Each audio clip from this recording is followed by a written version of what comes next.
What do we think when we hear these names? Adolf Hitler. Evil. Billy Graham. Great man. Great man. Charles Manson. Dr. Martin Luther King. Inspirational. Inspiration. Gandhi. Spiritual. Okay. How about Mussolini? Mother Teresa. Saint. Osama bin Laden. Jesus Christ. Power in names, right? Do we know any of these people? But we know them by their what? By their name and their reputation, right? Our name is immortal and will outlast each and every one of us. This is what Socrates said. Regard your good name as the richest jewel you can possibly possess. The way to gain a good reputation is to endeavor to be what you desire to appear. Regard your good name as the richest jewel you can possibly possess. The way to gain a good reputation is to endeavor to be what you desire to appear. What's that mean to you? What's that mean to you? Especially the last part. To endeavor to be what you desire to appear. Let's talk. What's it say? I mean, just off the cuff. Set an example. Set an example. Okay. If I endeavor to be something, shouldn't my desire to appear to be that something be the same? Shouldn't it be? But how many times does our reputation precede us? More times than not. Proverbs 22:1, and this is our memory verse for this week, says this. And this is out of the New International Translation. A good name is more desirable than great riches.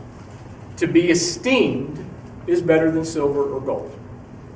Proverbs 22:1. A good name is more desirable than great riches.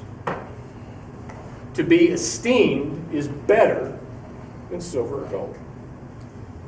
A good name doesn't mean that you're perfect, but rather being perfected by the one who is. So what I want to do this morning is I want to get past the surface part of the good name. Because especially in this area, you can belong to members of a family, and all of a sudden you're classified, right?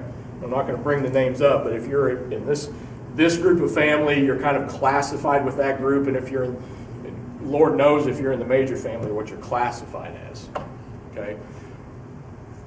But I want this to kind of stir up some maybe deep inner thoughts on exactly what that good name looks like. Turn to Proverbs 10:9. Proverbs 10:9.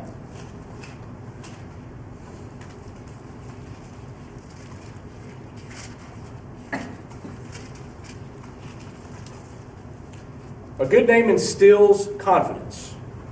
Proverbs 10:9. The man of integrity walks securely, but he who takes crooked paths will be found out. Securely. When you guys got up this morning, left your house, anybody have trouble walking to their car? Anybody trip or stumble over anything? Did you really? You did?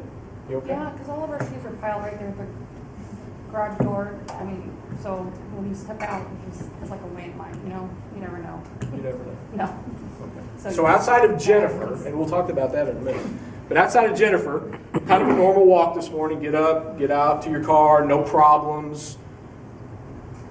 Anybody having problems walking in here today? No problems?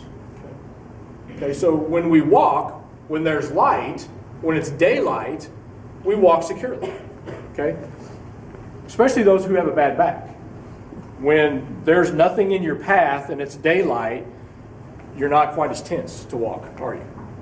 Still kind of maybe a little cautious, but not quite as tense.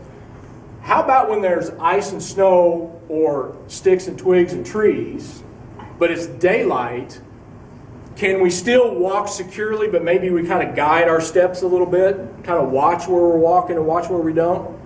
Okay?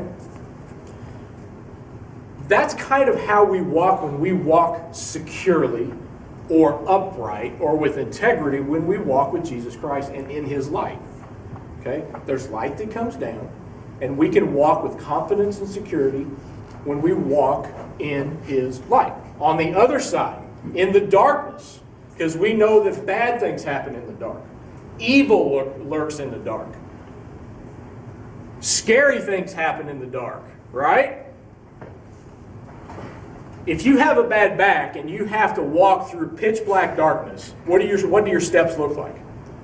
You crawl. You're like this, right? You're like this. You crawl because you don't know where your footing is coming from.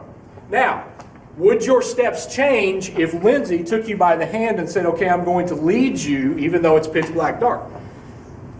Maybe a little bit, but I tried to stand still. Like, no, you go ahead. She'd probably go here. There's a hole. Don't worry about it. It'll be fine. Right. Right. But we can't see in the dark. Satan is called the prince of what? Darkness. Darkness. Hello. Contrast. Light, dark, light, dark. A commentary said this: those who have integrity or live what they believe exist without fear of some evil being discovered.